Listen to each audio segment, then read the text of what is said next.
My life, as I had come to know it, was nestled in a small but charming home filled with the laughter of my 2-year-old son, Leo, and the steady, reassuring presence of my husband, Michael.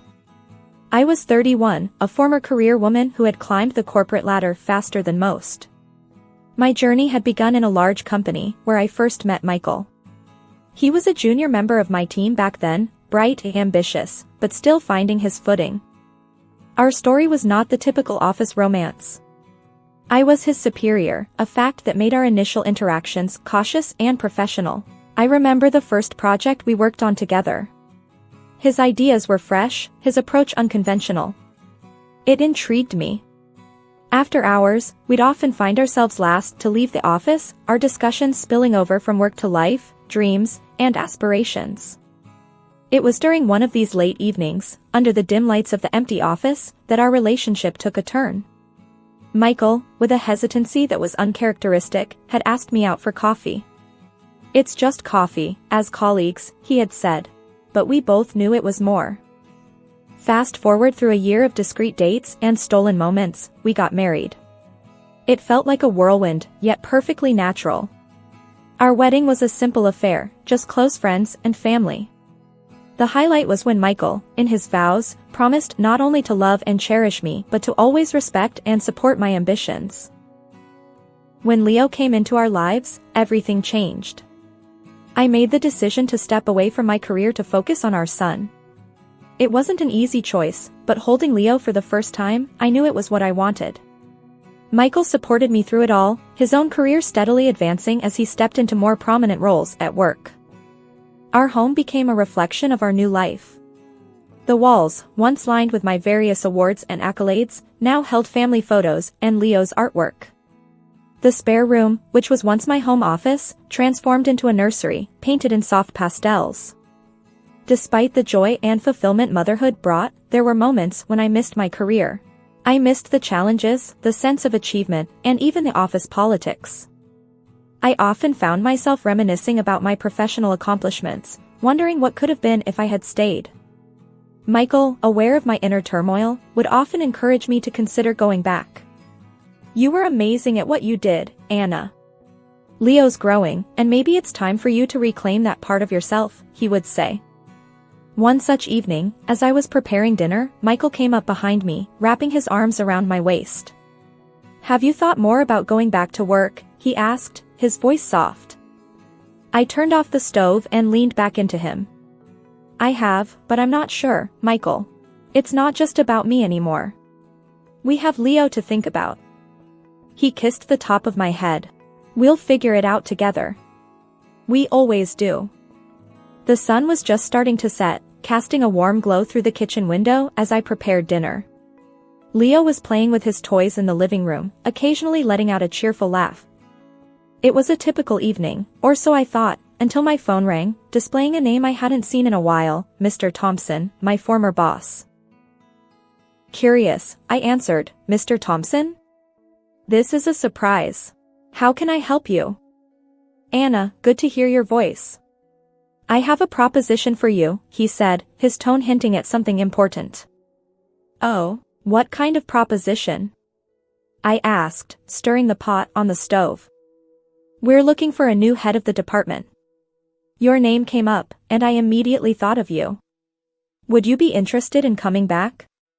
Mr. Thompson's offer hit me like a bolt of lightning. I was momentarily speechless. I'm flattered, Mr. Thompson. But I need to think about it." "Of course, take your time. But remember, we'd love to have you back," he replied. As I hung up, my mind raced with possibilities. Returning to work, leading a department, it was a dream opportunity. But as Michael walked in, his face tired from a long day at work, I felt a pang of uncertainty. "Who was that on the phone?" Michael asked, peeling off his jacket. "It was Mr. Thompson. They want me back at work, as the head of the department," I said, trying to gauge his reaction. Michael's face hardened. "Head of the department? That's the position I've been eyeing. They promised me a shot at it."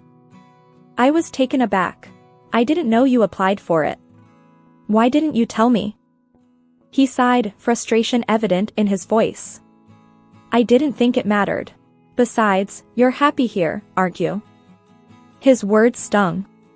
I am, but this is a huge opportunity for me. I can't just ignore it. Michael's expression softened slightly, but his stance was firm. Anna, I need this promotion. It's not just about the money, it's about my career. I want you to call Mr. Thompson back and decline the offer. I felt a mix of emotions, surprise, disappointment, anger. You want me to turn it down? Just like that? Yes, I do. It's important to me, Anna. Please, he pleaded. The room felt smaller as I processed his words. Michael's insistence felt like a betrayal, a dismissal of my aspirations. I realized then that our perfect life was more fragile than I had thought. The tension in the house was palpable since the phone call about the job. Michael, perhaps sensing the distance growing between us, started a new tradition, taking Leo out on weekend mornings, leaving me with a few precious hours to myself. On one such Saturday, as Michael was bundling Leo up in his little jacket, I felt a mix of relief and resentment. You sure you want to do this every weekend? It's a lot of work, taking Leo out alone, I said, watching them by the door. Michael looked back at me, a determined look on his face. I got this, Anna. You need a break. Besides, Leo loves our little adventures, don't you, buddy? He ruffled Leo's hair, who giggled in response. As the door closed behind them, the house fell into a silence that felt both comforting and unsettling. I poured myself a coffee and sat at the kitchen table, the weight of my thoughts heavier than the mug in my hands. Hours later, when they returned, Michael had a victorious grin on his face. We conquered the playground, didn't we, champ? He said, helping Leo off with his shoes. Leo's face was flushed with excitement. We saw a doggy, mommy. A big one. His innocent joy was infectious, and I couldn't help but smile.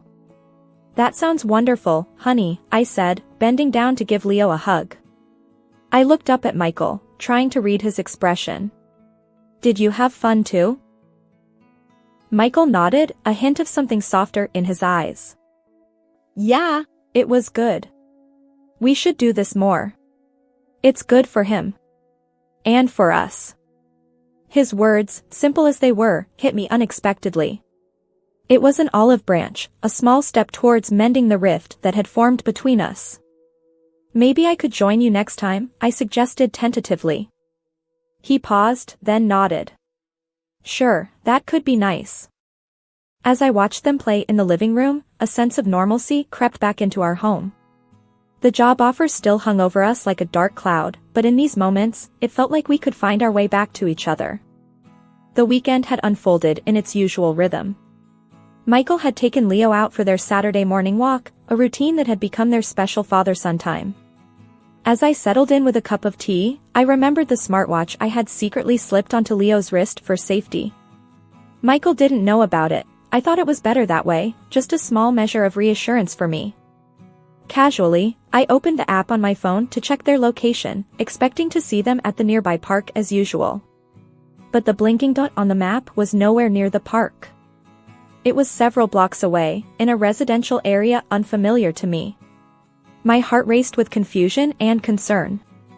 I dialed Michael's number, trying to keep my voice calm. Hey, where are you guys? Leo wanted to show me something he found in the park, but we can't seem to find it. There was a brief pause before Michael replied, his voice too nonchalant.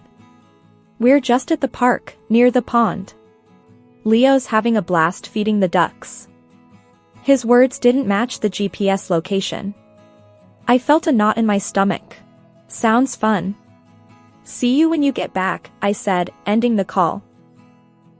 As I hung up, a flurry of questions invaded my thoughts. Why would Michael lie about their location? What was he hiding? I decided not to confront him about the smartwatch. I needed to know more, to understand what was happening before revealing my hand. The rest of the morning, I was restless, my mind spinning with possible explanations. When they returned home, Leo was his usual cheerful self, chattering about the ducks and the playground. Michael seemed relaxed, unaware of my inner turmoil. How was the park? I asked, watching Michael for any sign of discomfort. It was great. A bit chilly, but we had fun, didn't we, buddy? Michael responded, ruffling Leo's hair. Leo nodded eagerly, oblivious to the tension. We saw big ducks, mommy, and a doggy. I forced a smile, playing along with their tails. That sounds lovely. I'm glad you both had a good time. As the day went on, I couldn't shake off the unease. Michael's deception, however small it seemed, had planted a seed of doubt in my mind. What was he doing in that unknown neighborhood? Why lie about it? For a whole week, my mind buzzed like a beehive, disturbed and restless. Each time I glanced at Michael, a wave of questions and doubts washed over me. But I masked my turmoil, waiting for the weekend, waiting for a chance to unravel the truth behind Michael's mysterious outings with Leo. Saturday arrived with a heavy air of anticipation. Michael, as per the new routine, got ready to take Leo out. I watched them, my heart a knot of anxiety and suspicion. Have a great time, I said, forcing a smile. Where are you guys heading today? Michael, securing Leo in his stroller, looked up and replied with ease, thought we'd check out that new playground on the east side. Leo's been asking about it. After they left, I waited, my hands clasped tightly in my lap, counting the minutes. As soon as I saw their location veer off course on Leo's smartwatch app, my resolve hardened. I grabbed my keys and headed out, determined to confront whatever lay at the end of that GPS trail. Driving to the location felt surreal, like I was a character in a bad movie. The neighborhood was unfamiliar, a stark contrast to our own. I parked a block away and approached the address on foot, my heart pounding in my chest.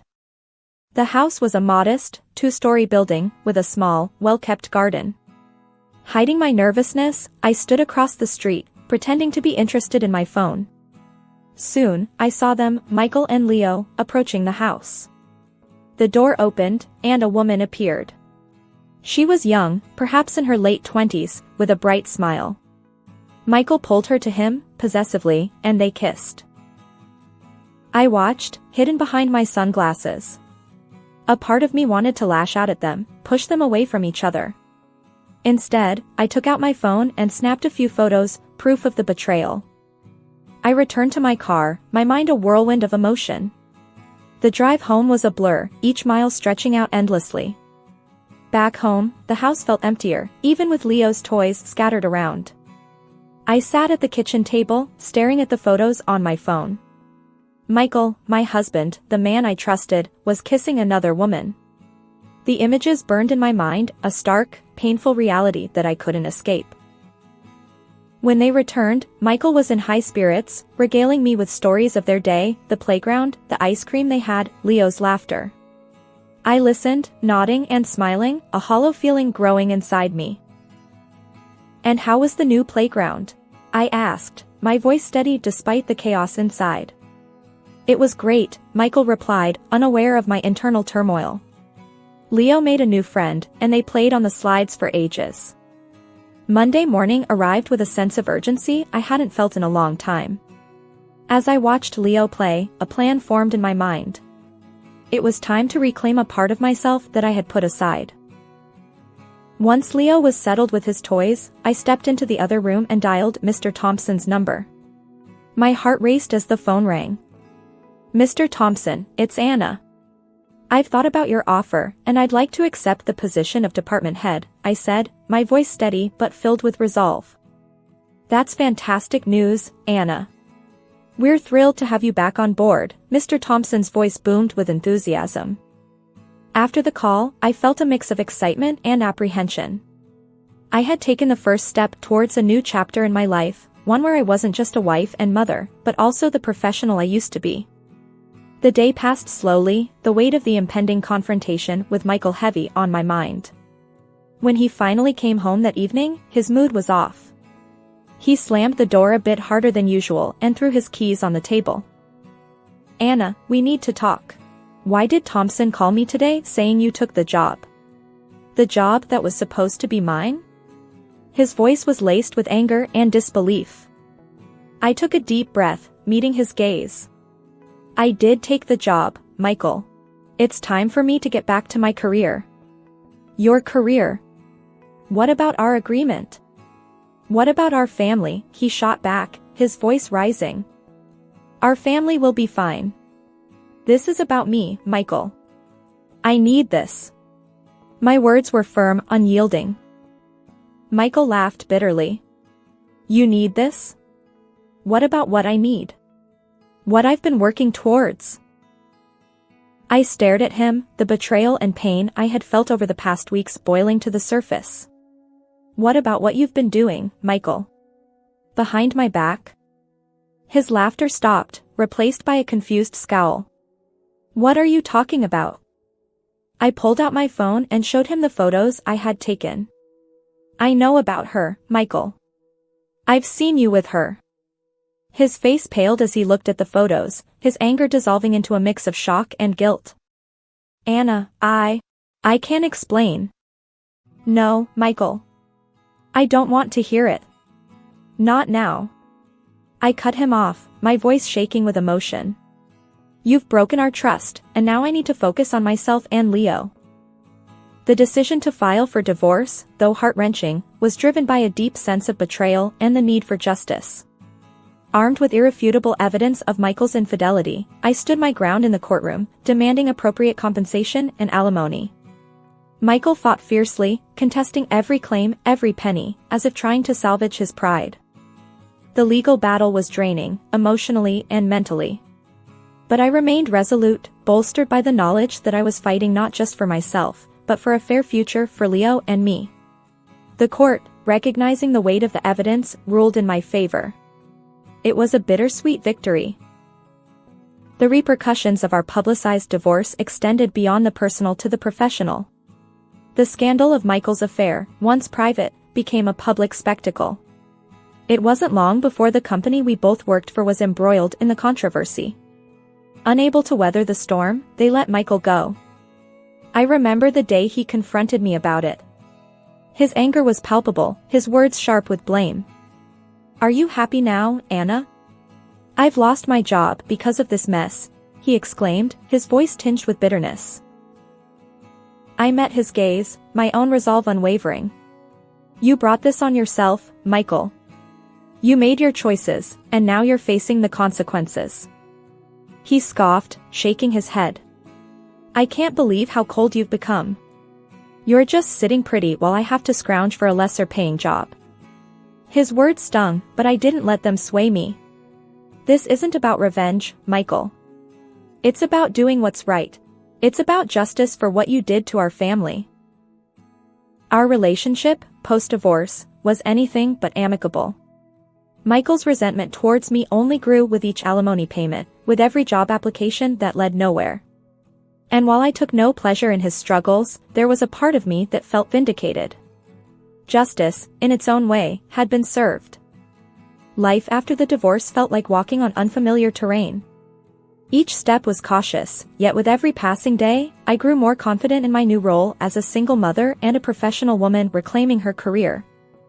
One crisp morning, as I was getting Leo ready for school, he looked up at me with his big, curious eyes.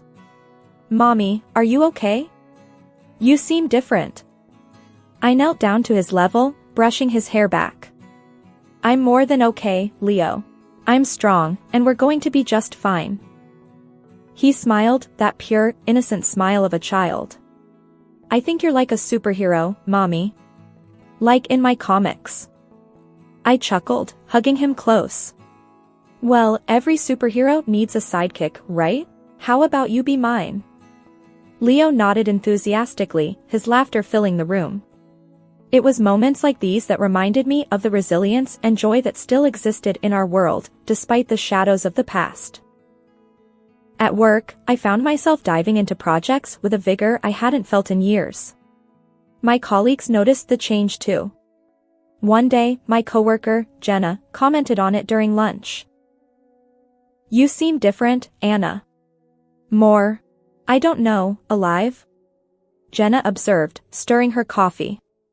I smiled, sipping my tea. I feel like I've finally woken up, Jenna. Like I'm seeing things clearly for the first time in a long time. Jenna smiled back.